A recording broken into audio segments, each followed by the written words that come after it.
మా పిల్లోనికి జ్వరం ఎందుకు వచ్చింది సార్ అని చెప్పేసి ఒక మదర్ అడిగిండు.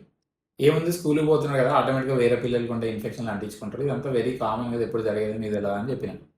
ఈ ఆన్సర్‌కి అందరు పేరెంట్స్ హ్యాపీ అయిపోయి, హమ్మయ్య! మేము బానే పెంచుతాం గానీ వేరే పిల్లలకి అస్సలు హెల్త్ కాన్షియస్ లేదు.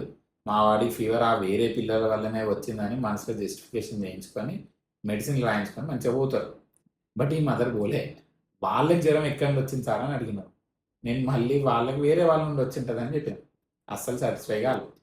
ఫస్ట్ ఎవరికో స్టార్ట్ అయితది కదా! ఆ ఫస్ట్ పర్సన్‌కి ఎక్కడి నుండి వస్తది ఇన్ఫెక్షన్ అది నేను తెలుసుకోవాలనుకుంటాను అన్నారు.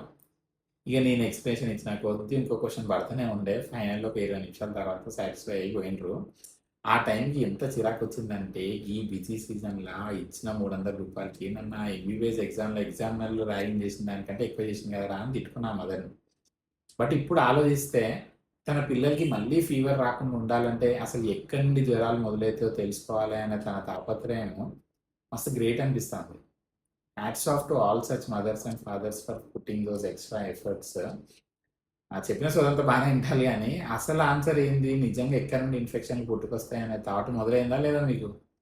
మంచిగా రిసర్చ్ జేసి ఆన్సర్ కామెంట్స్‌లో చెప్పండి. కరెక్ట్ ఆన్సర్ పిన్ జేసి పెడతా.